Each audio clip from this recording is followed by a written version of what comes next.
Hello दोस्तों, नमस्कार। मैं धर्मेंद्र कुमार आप सभी का मौर्य एजुकेशन पर हार्दिक स्वागत एवं अभिनंदन करता हूं। दोस्तों, आज हम लोग बात करने वाले हैं किस पर, रेखीय आवर्धन पर। क्योंकि इससे पहले हम लोगों ने क्या किया था, जो हमारा एफ तथा आर में जो संबंध था उसके बारे में हम लोग बात कर चुके हैं, है ना। यानी एफ और आर के बीच में जो संबंध होता था इसमें हम लोग बात कर चुके हैं, है ना। और मैंने बताया था एफ बराबर क्या होता है, r/2 होता है। तो यहाँ तक हम लोग पढ़ चुके हैं ना। अब आप हम लोग क्या करेंगे, आज पढ़ेंगे रेखीय आवर्धन। और रेखीय आवर्धन पढ़ने से पहले हम लोग क्या करेंगे कि जो हमारी निर्देशांक ज्यामिति होती है उसमें एक चिन्ह परिपाटी होती है, उसका ज्ञान भी होना आवश्यक है। तो इसको पढ़ने से पहले हम लोग क्या करेंगे, जो हमारी होती है क्या चिन्ह परिपाटी है उसके बारे में अध्ययन करेंगे, फिर आगे की ओर बढ़ते हैं ना। तो बात पहले क्या करते हैं, इधर लिख लेते हैं चिन्ह परिपाटी।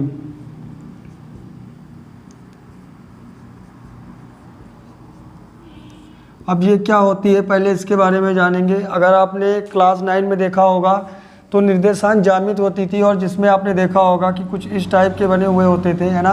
एक क्या होती थी, ऊपर से नीचे और की लाइन, और एक पैरेलल लाइन होती थी, और दोनों एक दूसरे को क्या करती थी, प्रतिच्छेद करती थी, है ना। तो इसे हम लोग मान लेते थे मूल बिंदु है। इसे मानते थे क्या, एक्स अक्ष है, और इसे मानते थे क्या, एक्स डैश है।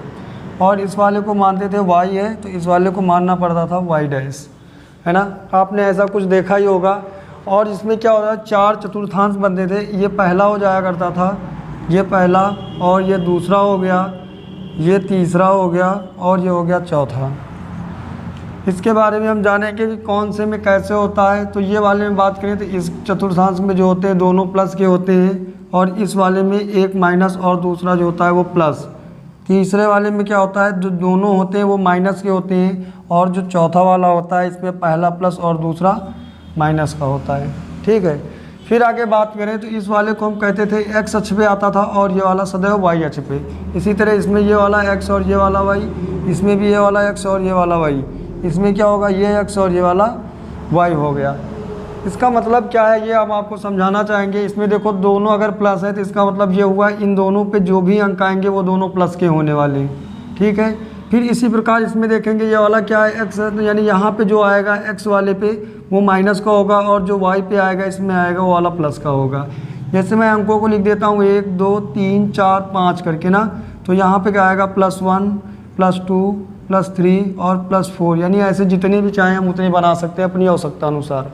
फिर आगे बात कर लेते हैं इस वाली लाइन पे 1 2 3 4 जितने भी आने चाहें, यानी +1 हो गया, फिर +2 होगा, फिर +3 होगा, ऐसे ही बढ़ाते चले जाएंगे, फिर 4, फिर 5, यानी इस तरह जितने भी होंगे वो आते चले जाएंगे, आप अपनी आवश्यकता अनुसार बढ़ा सकते हैं। फिर अगर बात कर लें इस वाले पे, इसी तरह इस पर भी बना लेते हैं। यानी जो पहला होगा वो माइनस का होगा, क्योंकि हम देख रहे हैं यहाँ पर माइनस है और ये क्या है, एक्स अक्ष है ना। तो एक्स वाले क्या होंगे, माइनस के, माइनस का 2, माइनस के 3 और माइनस का 4 और माइनस का 5। समझ में आ गया होगा। उम्मीद है कि आप लोग यहाँ तक समझ गए होंगे। फिर इसी तरह इसमें बात कर लेते हैं, ये हो गया। तो इसमें पहला कौन सा आएगा, -1 -2 -3 और -4। आखिर इसको बताने का कारण क्या है वो मैं आपको बता देता हूँ। हमारे पास क्या होता है, 2 दर्पण थे। एक था कौन सा, एक इस टाइप का बना हुआ था और एक इस टाइप का बना हुआ था। कुछ ऐसे थे कि नहीं थे हमारे पास।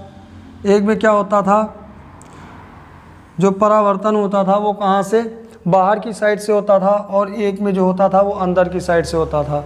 यानी जिसमें अंदर की साइड से होता था उसको हम लोग क्या कहते थे, इसको हम लोग कहते हैं क्या, अवतल, है ना। और जिसमें जो होता बाहर की साइड से होता था उसे हम लोग क्या कहते थे, उत्तल।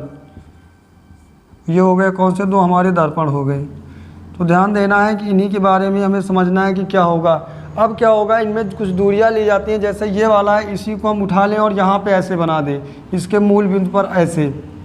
ध्यान देंगे ज़रा, अगर हम इसको यहाँ पे ऐसे बना दें तो क्या होगा, इसमें जो भी दूरियां आएंगी, यानी इधर की जो दूरियां होंगी, देख लीजिए ये वाले कैसे हैं, माइनस में है ना। तो इधर की सारी दूरियां काहे में हो जाएंगी, माइनस में, काहे में हो जाएंगी, माइनस में। समझ में आ गया।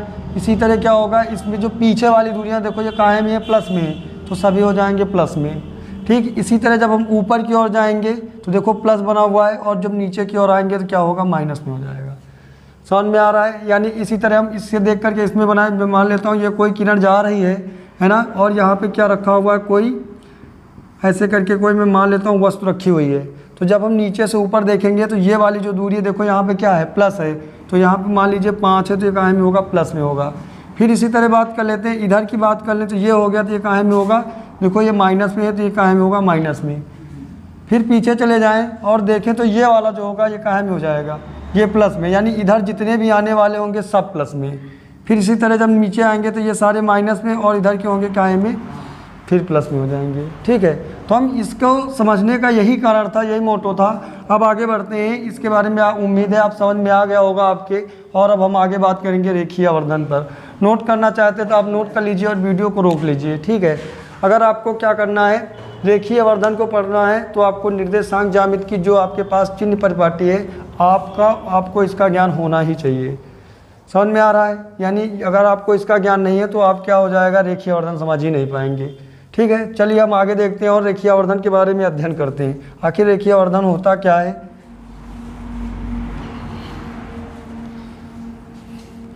लेकिन हम आपको बताना चाहेंगे कि अगर आपने हमारी पीछे की क्लासेस नहीं ली हैं और आप चाहते हैं कि अच्छे से अच्छे अध्ययन करें और बहुत बेहतर तरीके से तैयार कर लें साइंस को, तो आपको हमारी पीछे की जितनी भी क्लासेस हैं उन सबको देख लेना है। ठीक है, फिर आगे बढ़ते हैं, रेखीय आवर्धन पर बात कर लेते हैं। ये हमारे पास क्या हो गया, ये हमारा हो गया कौन सा, अवतल दर्पण है। और अवतल दर्पण में मैंने बताया था कि जो ये हमारी हो गई क्या, मुख्य अक्ष। और अगर बात करें इसमें जो परावर्तन होता था वो कहाँ से होता था, अंदर की साइड से। और मैं मान लेता हूँ यहाँ पे कोई वस्तु ऐसे रखी हुई है, ये कोई वस्तु रखी हुई है और यहाँ से क्या होगा, जब कोई किरण जाएगी तो मैंने बताया था क्या होगा, दर्पण से परावर्तन के पश्चात वो कहाँ से होके जाती है, वो हमेशा फोकस से होके जाती है। ये मैंने आपको 3 नियम बताए थे, उसका ये एक नियम था। फिर मैंने आपको बताया था जब भी कोई किरण क्या होता है, सी से एक और किरण डालते हैं जो कहाँ से होके जाएगी, जो सी से होके जाएगी। सी का मतलब हो गया क्या, वक्रता केंद्र से ऐसे जा रही है, तो वो जैसे जा रही है ऐसे और उसी मार्ग में फिर वापस चली आती है। ये मैंने आपको रूल में पहले ही बता दिया था ना।